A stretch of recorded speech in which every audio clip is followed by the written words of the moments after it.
Mr. Chancellor, Mr. President, members of the Academic Senate, Board of Governors, distinguished faculty and staff, the Nipissing community at large, and above all, graduates of the class of 2020, thank you for this honor today.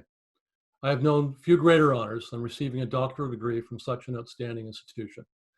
I'm also moved to be a member of Nipissing's class of 2020. Again, thank you, miigwech.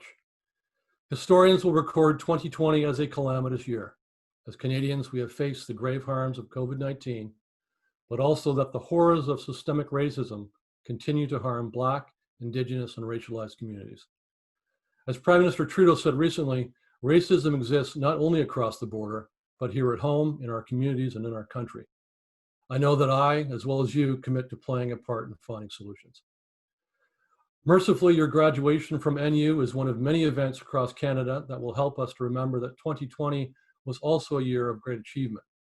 Please accept my warmest congratulations. When the office of President de Gagné passed along the news of this great honor, I was immediately struck by the thought that delivering the convocation address would be a heavy responsibility. Or so I thought until I cast my mind back to my own convocation. The harsh truth, I cannot remember the name of the person who addressed my graduating class, or even one word of the insights offered that day. Upon reflection, my excitement, relief, and pride from having finally graduated is a simple explanation for why I have no memory. I hope each of you is experiencing similar feelings. Over these past few weeks, I have reflected on how 31 years has passed since I sat where you now sit. Harkening back to Western University on June 7th, 1989, I am left to wonder, where did the time go? And you graduates of 2020, let me tell you what your elders know too well. Time moves so quickly. The good news, however, is that the years ahead will produce experiences, good and bad, achievements small and large, as well as useful lessons about the rising above the petty, the childish, and the narrow-minded in favor of working at something that inspires you to help better the world in some small way. I have 3 lessons I'd like to share with you today. In the early 1990s, I was pursuing a career as an electrical engineer. Regrettably, I found myself working for a large company in which employee morale was near absent and mentorship scarce, to say nothing of the absence of fair trade coffee, open workspaces, and cozy beanbag chairs.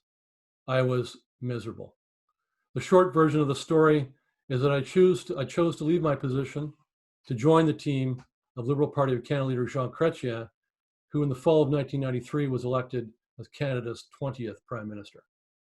Accepting a position on Parliament Hill, a role with little structure and even less money, began for me an unimaginable journey.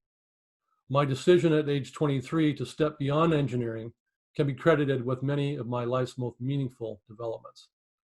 Among the highlights, marriage, starting a family, and beginning to see the world not as a place where naked ambition and money are life's sole pursuits, but that open-mindedness, volunteerism, and good works in support of disadvantaged communities is the very bedrock of our great country. Indeed, my early involvement in Canada's mental health movement, my appointment in 2007 to the board of the Mental Health Commission of Canada, and the privilege of helping move the discussion, treatment, and destigmatization of mental illness and substance use disorder out of the shadows forever never would have happened without deciding in 1993 that living a meaningful life involves taking a few risks. My decision also taught me that taking calculated risks to help improve the world, if even just a little, often leads to leaving your mark on life. The second lesson I wish to share is that life remains a journey of learning, and we must keep our minds open to new thinking.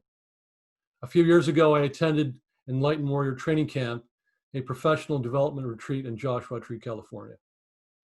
And while I won't share all of what I experienced at Warrior Camp, I will leave you with this one truth.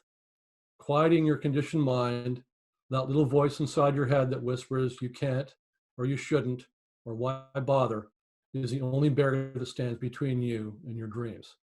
Your conditioned mind is nothing less than the fear of failure. And what is fear but simply the anticipation of a future event with no tangible bearing on the present? So now when that voice speaks up, I consciously acknowledge the voice, offer thanks for its caution, promptly ignore it, then push ahead with pursuing my goal. The results have been quite powerful. And my final lesson is not so much a lesson at all, but my belief in the following three words: authenticity, resilience, and gratitude. I have learned in my time since graduation that the world benefits greatly if we each live our lives mindful of all three. I suggest that you too will be well served by remembering to do so. Class of 2020, Canada is expecting big things of you. We each have the power to leave our country a better place in which to live and to love.